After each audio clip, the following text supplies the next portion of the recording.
윈스턴은 다음과 같이 상황을 분석하여 3월 22일에 클레멘타인에게 보냈다. 즉 그는 한직을 갖고 싶지 않아서 자신의 장관직을 사퇴했다는 것. 프랑스에서 거의 항상 1선에서 5개월 가까이 군 복무를 한 데다 영국 정치에 있어서는 여러 해에 걸쳐서 지위를 획득했으며 현재와 같이 중요한 국가적인 운명의 시기에 자신의 책임을 외면할 수 없다는 것. 그리고 이러한 사실들은 조소와 험담에 대한 답변이 될 수 있을지도 모르겠다는 내용의 편지를 클레멘타인에게 보냈다. 그러나 이러한 주장은 클레멘타인을 설득하지 못했다. 그래서 그녀는 다음과 같이 답장을 보냈다. 당신의 귀국을 옹호하기 위해 당신이 편지에서 언급한 그 사실들은 중요성을 띠고 있으며 잘 표현되었습니다. 하지만 그것은 당신보다는 다른 사람들이 말했더라면 더 좋았을 것입니다. 한편 클레멘타인의 기관지염이 더 악화되었다. 그래서 아치의 휴가가 끝나자마자 클레멘타인은 건강을 회복하기 위해 바다로 나갈 생각을 했었다. 이 시기는 클레멘타인에게는 우울한 시기였다. 고독하고 피로하고 병들고 불안에 쌓인 클레멘타인은 윈스턴에게 괴로운 심정을 토로했다. 그녀는 어느 여자라도 느낄 수 있는 욕망인, 다시 말하면 남편과 좀 더 많은 시간을 보낼 수 있기를 바라는 욕망을 강하게 느꼈던 것이다. 다음번에 당신을 배울 때에는 우리들만의 시간이 있기를 바래요. 우리들은 아직도 젊어요. 시간은 덧없이 흘러가면서 우리들의 사랑을 앗아가고 아주 고요하지만 따스하지 않은 우정만을 남겨놓고 있어요. 윈스턴은 이 편지를 받아보고 다음과 같이 편지를 했다. 내가 본국에 있을 때 정치에 너무나 관여했었던 것에 대해 나 자신을 꾸짖고 있소. 다음번에 내가 귀국하면 목표를 뚜렷이 세워서 무궤도하고 불확실한 계획으로 근심스럽게 바삐 돌아가는 일은 없을 것입니다. 나는 조용히 살고자 합니다. 나는 가끔 휴식과 마음의 평화를 갈망하고 있어요. 클레멘타인은 자신의 생일인 4월 1일에 윈스턴의 이 편지를 받고 답장을 썼다. 어젯밤에 당신의 감미로운 편지를 받고 위안을 얻었어요. 오늘은 저희 생일이에요. 저는 이제 31살이 되었어요. 하지만 만약 전쟁이 거의 끝나고 당신도 무사하시고 마음의 평화를 가지게 된다면 저는 20살 이상의 여자라고는 느껴지지 않을 만큼 젊어질 수 있을 거예요. 클레멘타인은 기관지염을 고치기 위해 부언마우드에 있는 어네스트 캐슬경의 집에서 4일간을 유쾌하게 보냈다. 클레멘타인은 햇빛을 쬐며 앉아 있었고 가끔 캐플 여사와 같이 오랫동안 바닷가를 걷기도 했다.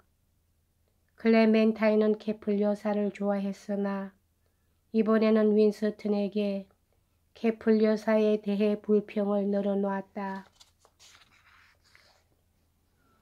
그 여자는 당신에 관한 정치적 토론을 하고 당신이 귀국하는 것을 반대하는 주장을 펴므로써 저를 시험했어요. 그녀는 개인적으로 당신을 좋아하고 있더군요. 어제 클레멘타인은 윈스턴이 귀국하기로 결심을 굳혔으며 귀국할 시기만 기다리고 있다는 것을 알았다. 그러나 클레멘타인은 그가 취할 수 있는 최선의 방책은 당분간 전선에 그대로 있는 것일 거라고 믿고 괴로운 딜레마에 빠졌다. 한편 윈스턴은 군대 생활을 열심히 하고 있었다. 클레멘타인은 윈스턴이 본국에서 일어나고 있는 일에 집착하다가 군인으로서의 의무에 대한 주의가 흐트러지지 않을까 하는 생각에서 다음과 같이 편지를 썼다. 당신이 귀국하기로 결심을 하기 전에 대대에 대해서 했던 것처럼 지금도 대대에 대해 관심과 주의를 기울여 주시기 바래요. 그리고 병사들에 대한 당신의 관심이 시들어 버렸다고 느껴지지 않게 되기를 바래요. 이 편지를 받고 윈스턴은 다음과 같은 편지로 클레멘타인을 안심시켜 주었다. 나는 여기서 의무를 철저히 이행하고 있어요. 병사들은 참호 속에 나의 사진을 걸어 놓았더군요.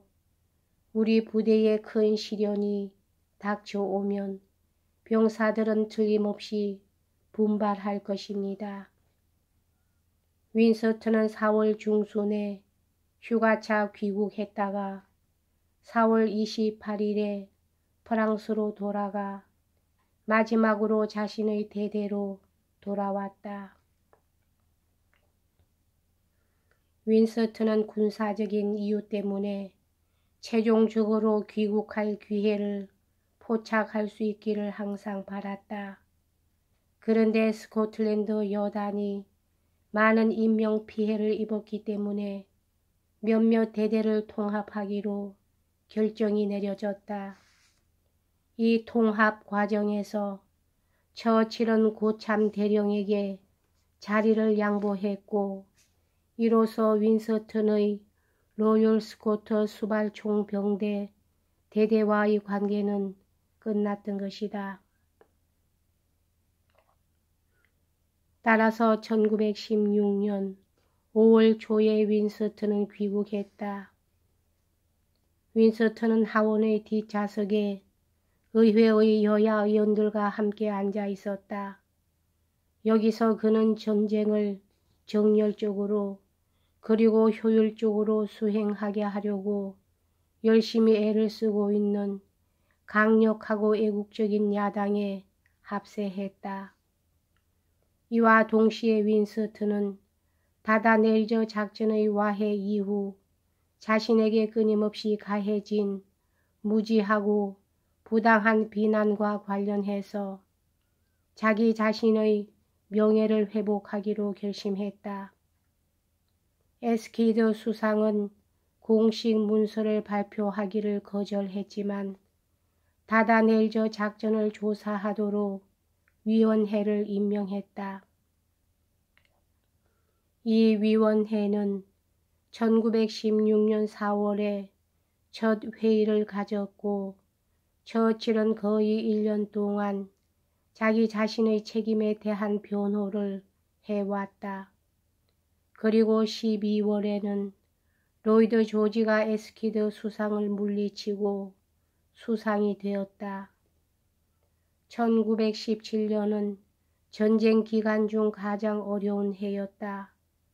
전쟁은 가혹하게도 일상생활에까지 영향을 주고 있었다. 그러나 클레멘타인에게는 전년의 그 괴로운 긴장과 불안은 완화되었다.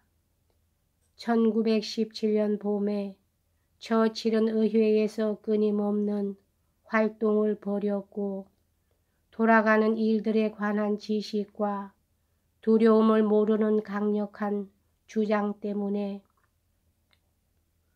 윈스턴은 무서운 존재가 되었다.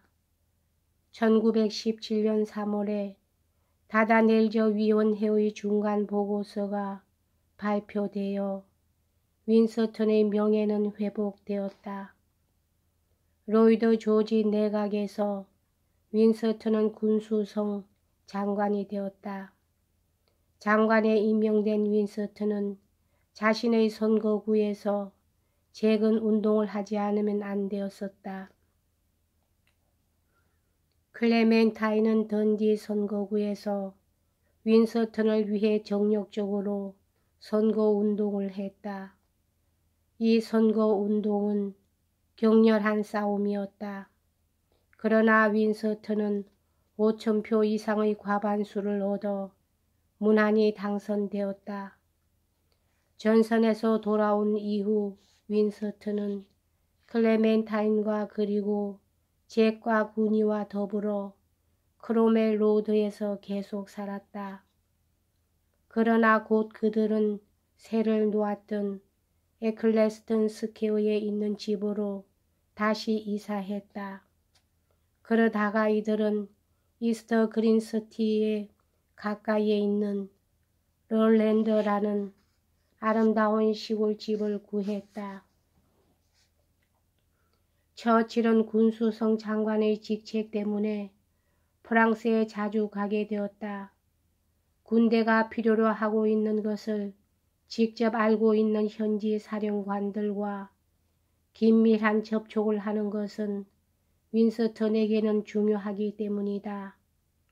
윈스턴은 직무에 쫓겨 잠시 동안 노던벌랜드에 있는 군수성 청사로 사실상 이사해 들어갔다.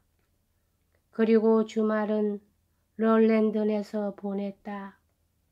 클레멘타인은 럴랜든 집을 자신의 생활 근거지로 만들었다.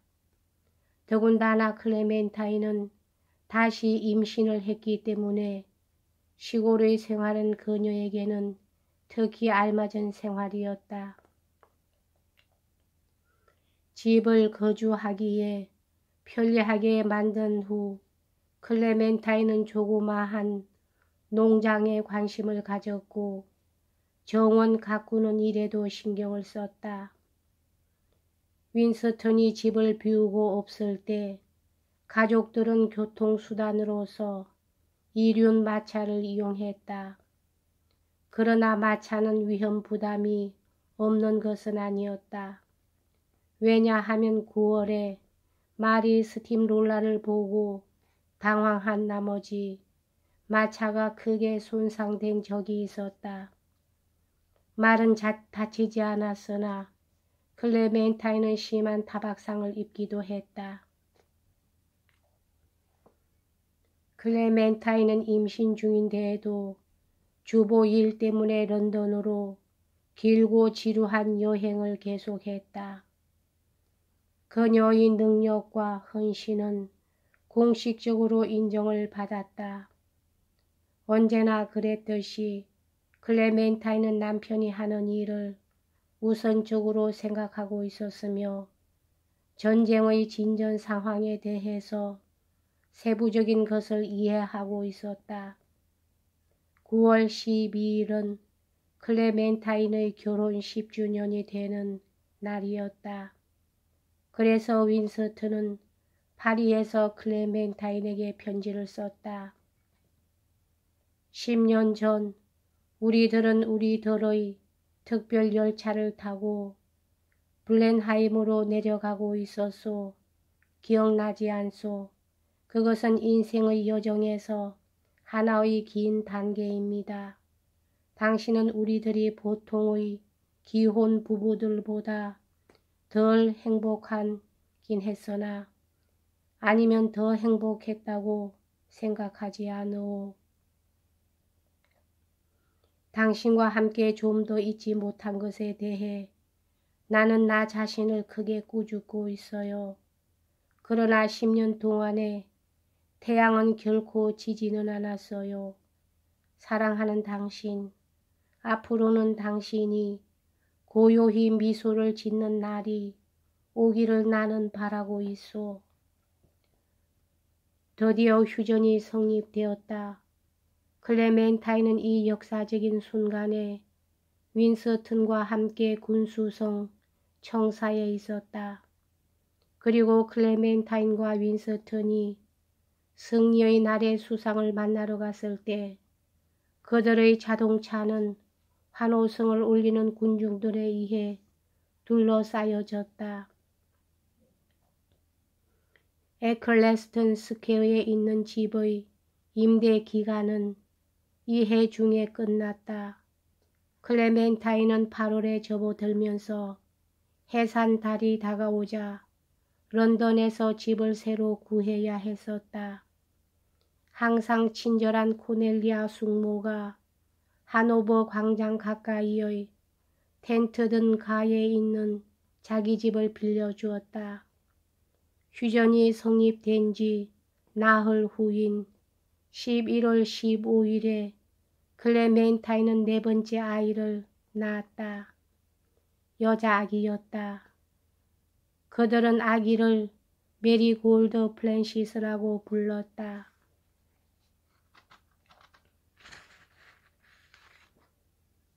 여기까지 하겠습니다.